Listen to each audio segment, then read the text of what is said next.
Welcome, welcome, welcome. You here with your boy, John Hudson. You have now tuned in to Focus Driven with John Hudson. I am truly excited today. Today is one of those days for me where I'm introducing not just a special guest, not just a person who has done great things, but to me, he's kind of like family. So today, I got family on the show. And before I introduce him as a person, I just want to tell him thank you once again for spending about 30 minutes of your precious time with me. We spent hours with each other back in the day, and it didn't stop. So today he's a busy guy. We all grown up now, so it's kind of like a homecoming and a home going all in one. And let me introduce this young man. I'm introducing today's special guest by the way of Kansas City, Kansas, by the way of Florida, by the way of internationally worldwide Grammy Nominated 2018 song, You Deserve. Also, he's going to be talking about a lot of other things that he's done here within the last year, from being pitched in movies to having other things he's doing with special gospel artists, touring with some of the greatest gospel artists on record, from Fred Hammond, Marvin Sapp. The list goes on and on. Can y'all please give a warm round of applause for my main man, big brother from another mother, Bishop Cortez Vaughn. Give it up, give it up, give it up, give it up. Man, appreciate it, bro. What's up, Tez, man? How you doing, man? How you feeling today? Man, first let me say thank you. And I know everybody call, motivation, focus driven, John Hudson. I call him J Hud. What up? So let me man, thanks for having me on, man. It's a privilege. It's a privilege to just be here. And I know we're going to get into some conversation, but let me say, man, I'm proud of you. With Dexter, man, the books you've done. Man, I remember the first book. Ignored and Ignited. Yeah, man, with the basketball and all that, yeah. Man. Hey, you took dreams and made them reality, man. So I applaud you, bro. And I thank God that you kept your drive. Growing up together, I got to see even some of the stuff you've had to walk through, family, whatever the case may be. But to see you be driven and focused even through adversity, wow. Man, it's been a wonderful thing, man. So I know this is about me talking about what I'm doing. Right. But I think it's always good to know, man, that you have people who you may feel like have had success, but they feel like they're proud of you. So, man, I'm proud of you, bro. Keep moving. You're a great father, man. Love to see what you're doing with your children. That's my thing. I'm I know you're a family guy, too. We're going to talk about that. I'm ready. That's my thing, yeah, man, we're going to talk about that. So, But it's good to see, man. So thanks for having me. You've had some heavy hitters on here, man. I mean, you did one with my brother years ago. Yeah. I think he only had 3 albums out at that particular time. Yeah. You like a little interview with him sitting at the table. Yeah, man. Yeah. So I remember that too. So at least I got to finally make it. Yeah. Julian made it first, but now I'm finally here, so I'm good to go, man. I appreciate it. Oh, man. I appreciate that, man. Much love, much love. Right back at you, bro. I remember you was talking to Crystal Rucker one time, and me and you was in the car chatting it up, and you was like, yo, man, when your records is in Walmart, you made it. I don't care what nobody say, you done made it. So your record's been in Walmart, man, so I already know you doing it, man. God bless you. And we're going to discuss that today, man. So once again, man, I applaud you as well. You're a great family man. Me and you, we chatted up a lot off and on throughout the year. Your interest in music and in ministry collide with each other for the anointing that you have on your life. And you have lived a life through some adverse times with family, with the focus of ministry, and even with the future, man. So keep up the great work. And as your dad would say, who is, I call Uncle Jack, the best is yet to come. The best is yet to come. So cool. Well, man, let's dig into it, man. All right, so let me ask you this question, Ted. So here we are, 2020, midst of a pandemic. Today is July the 1st. And I mean, if you had to give some words of encouragement to some young people today, especially within all what's going on with the George Floyd incident, social justice issues, I don't even want to bring up the pandemic because that's a whole nother story. But us growing up, me and you, we 80s and 90s kids. We grew up, under the Generation X mentality. Everybody thought that we would be dead or in jail. There were murder. We was, part of the murders all across KCK, growing up as Black African-American men from State Avenue to Quindura, Leavenworth Road. We from the dot all day. You see, you got your Wyandotte shirt on. And people don't realize Kansas City, Kansas was raw, still is raw to me. So what would you say if you wanted to give some words of motivation, words of encouragement to other families or even to other youth in regards to staying focused and trying to, what the world is saying, social justice? What would you have to say to a young man who is scared or who does not quite understand the logistics as far as how can we as a brotherhood band together and overcome some of these challenges right now? Well, one, let me apologize. It's raining here, so if you hear my dog bark, he don't like that rain. Got you. Excuse that. But man, one would be to watch the distractions. Yeah. And then to take this time to find, and this is period, young people period, whether you're male, female, what your niche is. Everybody can't be a John Hudson and play basketball overseas. Everybody can't be Earl Watson and have illustrious NBA career as a player and a coach. Everybody can't do that. Earl was our point guard in high school. I didn't make it to the league. I think that's his fault because he could have helped me get there. But no, on a serious tip, but I know my niche though. Right. So you got to find your niche because, instead of feeling like everybody's got to have a ball or this or not, what about you being the next lawyer? What about you being the next doctor? What about you being the next city official? Everybody's talking about change and everybody's talking about systematic change. But sometimes the problem is we're begging for change from people who won't give it, but then we won't put our people in place so that change will happen even for the next generation. We're not going to see change from my father's generation because we missed that time. But if I can prepare my children, if you can prepare your children to understand, nothing wrong with sports. Do your thing. My boys play ball. Do it. But let's see how we can work something out outside of just basketball and football. Let's try to set you up where you understand because you like to talk so much, you'd be a great lawyer because you're always trying to negotiate yourself out of trouble. Then let's put you as a city official because that's all they do is try to negotiate themselves out of trouble. So I'm saying I think that's the formula. Is to raise or to have our millennials and raise generation Z or X, whichever one it is, to be able to understand that you are the now people, you are the now, and things have to be done now. If you're 16, don't wait till you're 26 to try to figure out what your niche is. Right. Get that now. If and then on top of that, okay, so now we need to build communities. How do we start our own businesses? Man, God gave me an idea with what I do, and I won't go into detail, no, we don't have a lot of time, but with what I do on how to set my children up that when I'm gone, they will benefit from every song I've written.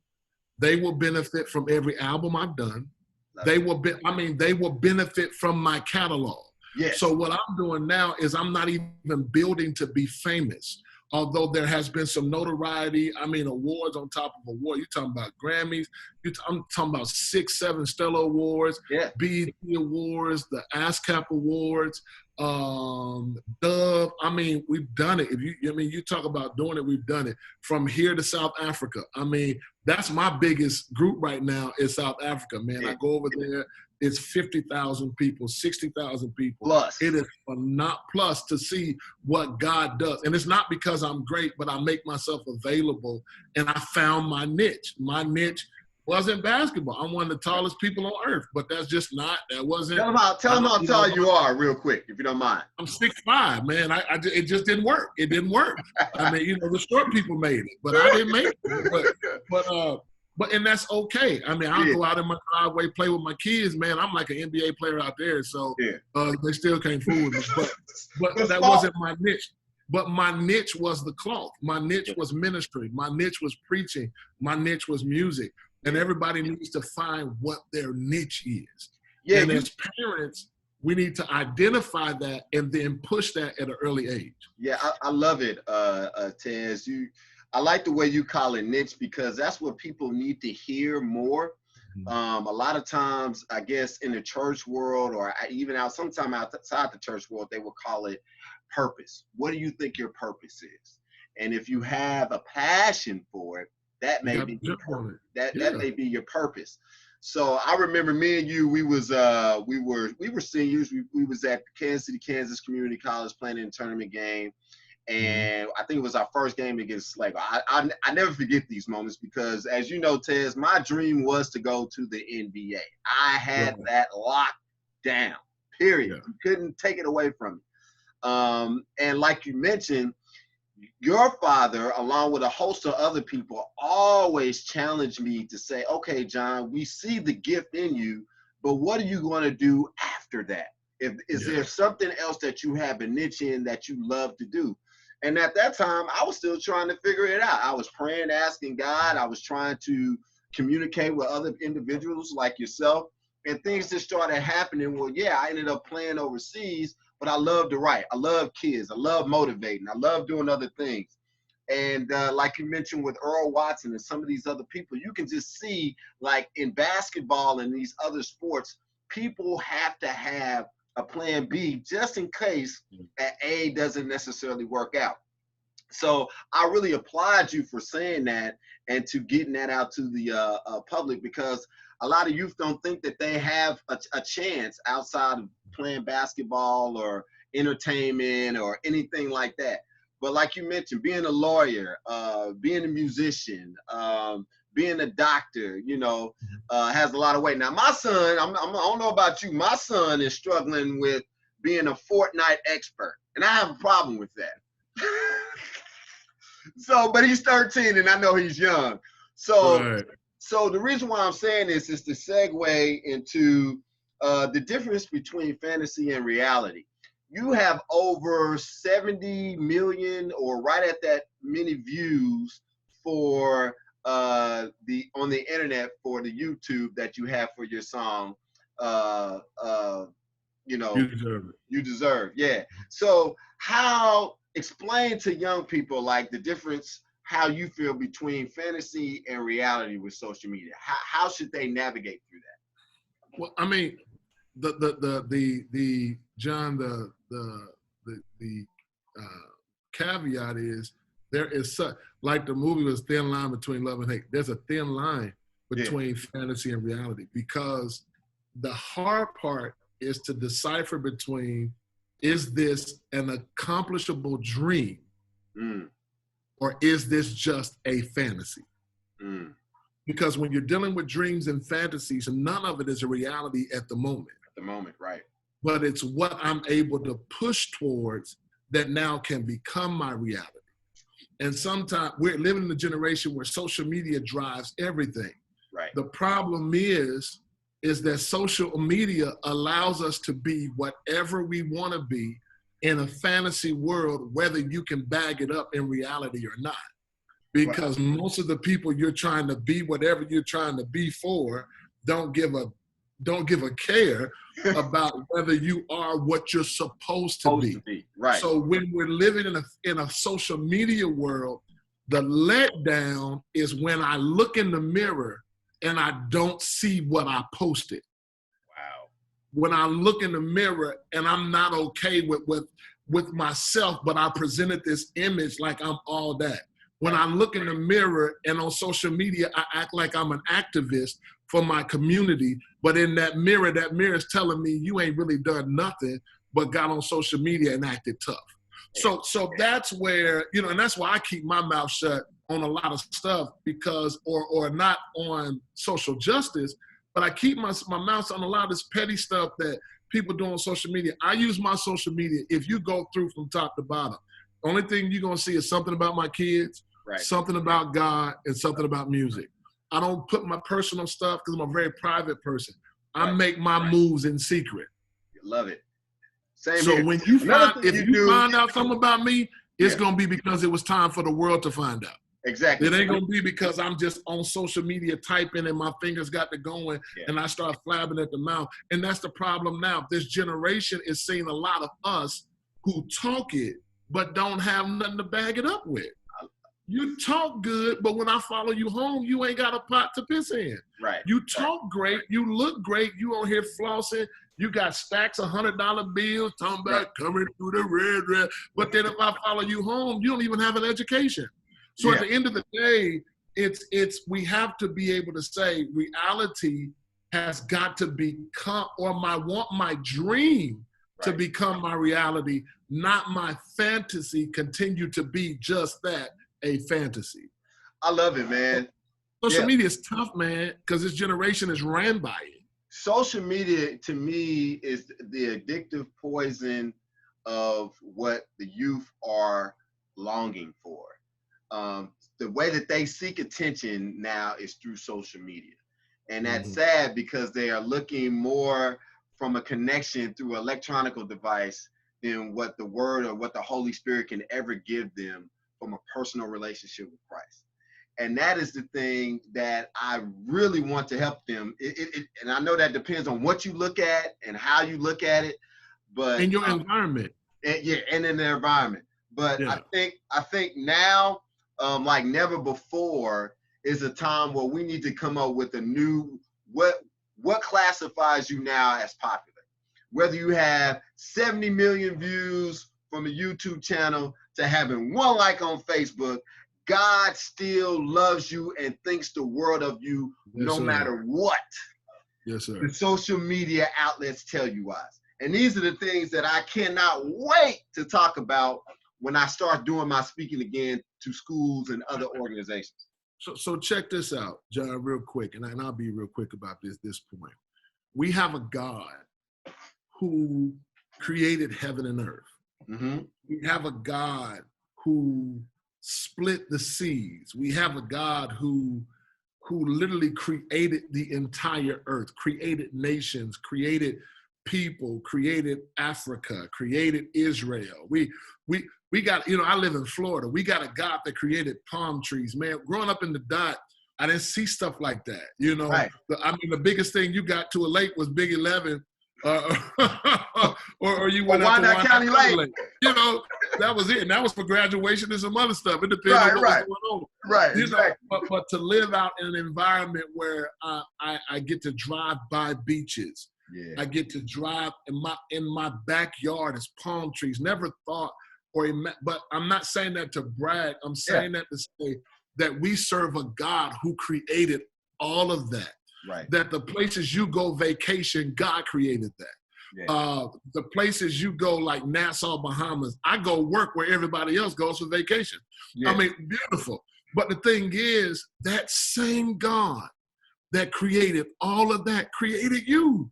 Yeah. That's like the craziest thing. That not only did he do palm trees, oceans, rivers, beaches, seas, mountains, and valleys, but he thought enough to create me. Yeah. So therefore, if you're 12, if you're 15, if you're 17, 21, 35, 41, 50, you were created. And he didn't create us, John, in the image of mountains, trees, and rivers. He said, I created you in my image. After he created everything, he said, now let us make man in our own. So even on my baddest day, even on my worst day, I'm still the image of God. Even when I don't like myself, I'm the image of God. When I feel like I've been a disappointment to my family, when I feel like I've been a disappointment to my community, I have the ability through the help of God and the Spirit of God to pull myself up to understand I was created for better than this. Yes, I love it. That's the message we got to give these kids, is you were created for better than this. Yes. And I think to go addition to better goes back to purpose. Because if you have the better in you, then God obviously has a purpose for your life, because you are better than everybody else according to what the world status presents. I preached a message one time, and one of my points in the message was, I was talking about the resurrection of Christ, talking about the cross, how that when he rose, he had already prophesied that in 3 days he was going to rebuild or get up out of the grave. So he had get up in him before he was on the cross. Wow. So when he dies on the cross for us, he makes sure there's get up in you. Right. So why stay down when get up is in you? See, why stay poor when wealth is in you? See, why stay dead mentally when creativity is in you? God has given us the tools we need. We just got to tap in. And that's why relationship is important, because you got to have some people in your life who are able to turn the key on what your next experience should be. There are some people that you will meet, and my prayer is that in this year, the last 6 months of this year, sometimes you are one connection away from your greatest moment. I got where I've gotten because I sang a song in a service at my church in Kansas. And because I sang that song at my church in Kansas, all what you've done, then God opened up the work. It was one connection that opened up at people. You are one connection away.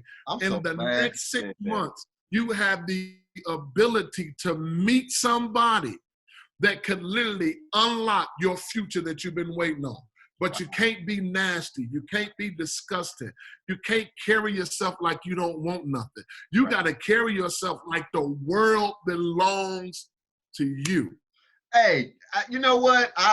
Right there, Tez. I mean, man, that'll preach and collect the offering, if you know what I mean. So I'm just gonna tell you right there, that was powerful. And I mean, you're absolutely right.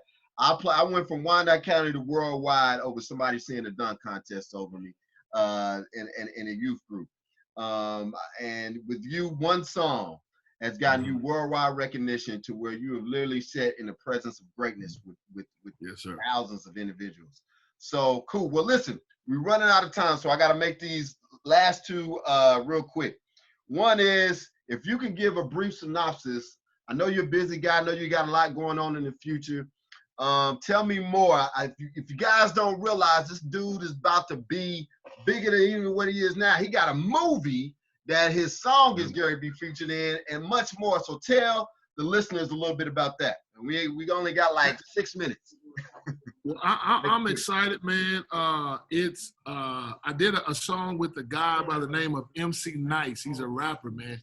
Phenomenal guy, produced by Anthony Sampisi Avery. And the movie, it's a faith-based movie called The Answer, man, and it's great. So we're looking forward to it, man.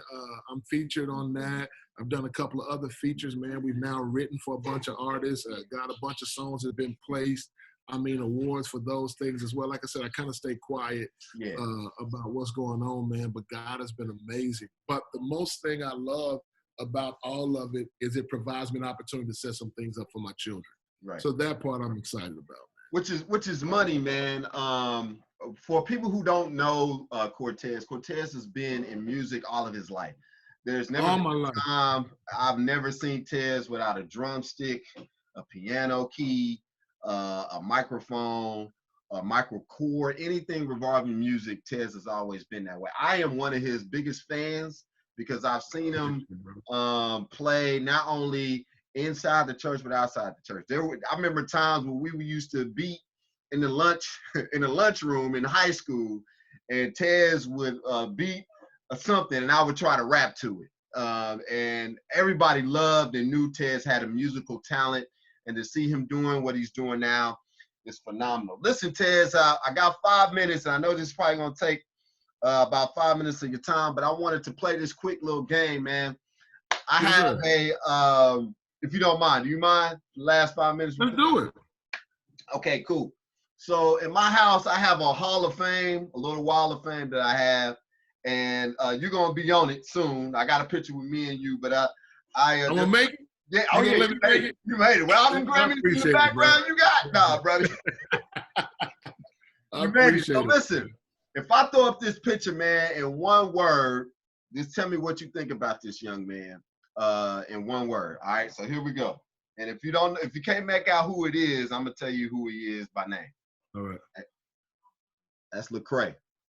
Yeah, I have phenomenal gift. Phenomenal gift. All right. Phenomenal gift, man. All right. See if you know this guy right here. One of the best to ever do it.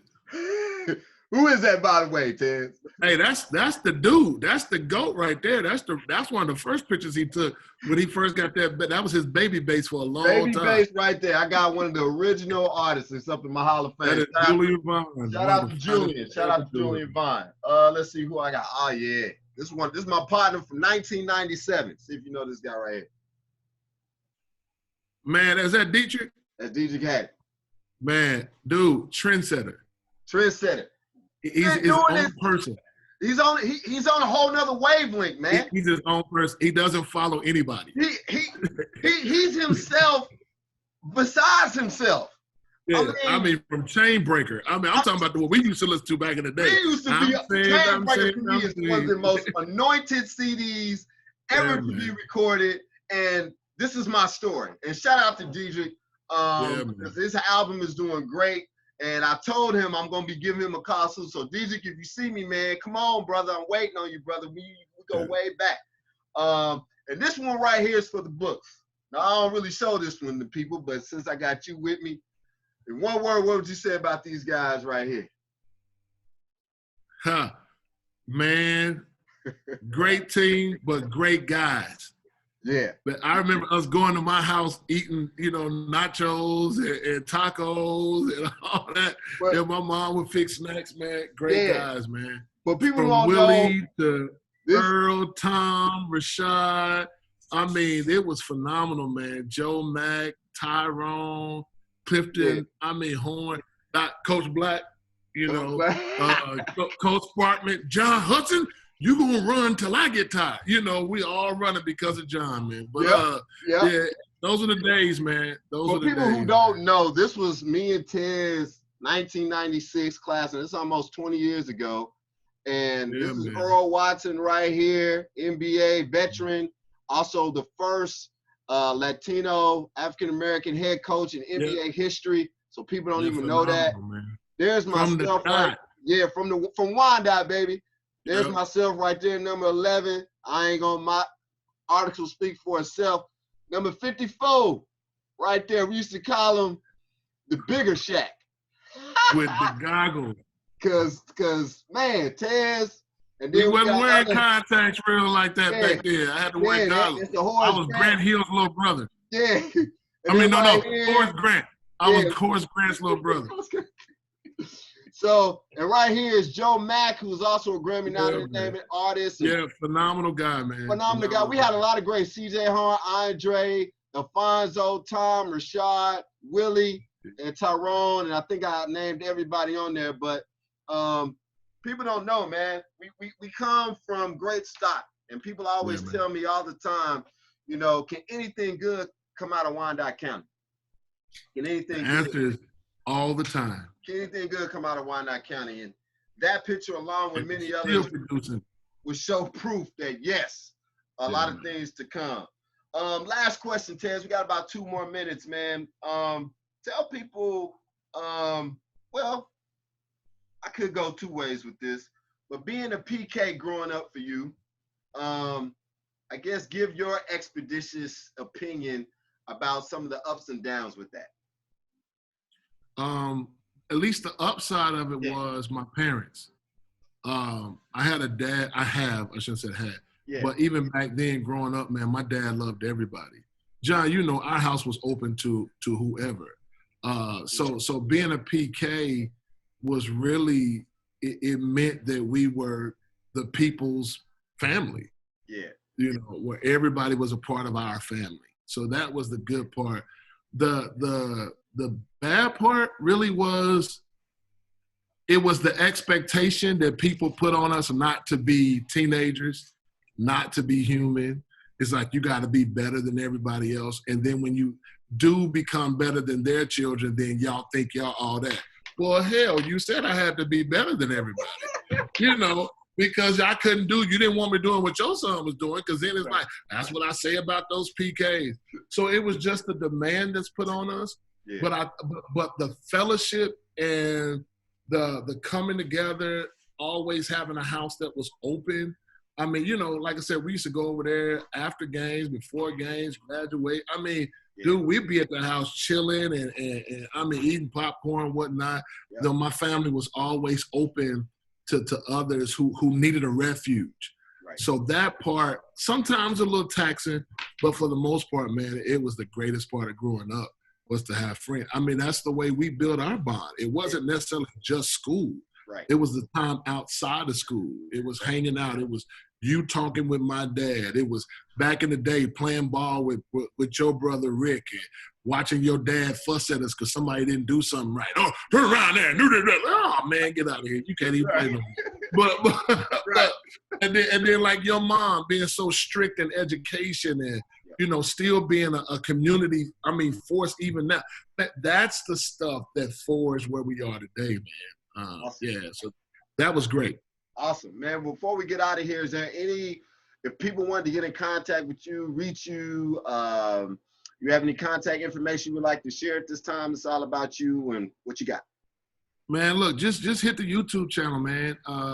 Bishop Cortez Vaughn YouTube channel. Go there, subscribe, hit the notification bell so you can know we're putting up new content. I'm not just putting up things about me, but you will see my children featured on my YouTube channel because I'm a big pusher of my kids, man. Yeah, and they are gifted, bro. They are gifted. I know they so are. I'm not waiting until they get 30 to push them. I'm pushing them now. Yeah. You know, and then just to keep your head up, man. This pandemic is tough. But y'all keep your head up, man, and find your niche. If you don't know what it is, find your niche and then find ways to start working in that niche even now while you're have a little reset in your life. Love it. Well, everybody, all my listeners out there, this is John Hudson with the one and only Bishop Cortez Vaughn. I want to thank him once again for coming on the show. I need everybody out there to check me out on my YouTube channel at John Hudson. You can also go to johnwhudson.org, or you can even Facebook me at the same location. Till the next time, be blessed, stay focused, stay driven. Peace. Stay on, Ted. Stay on. Don't move. Don't move.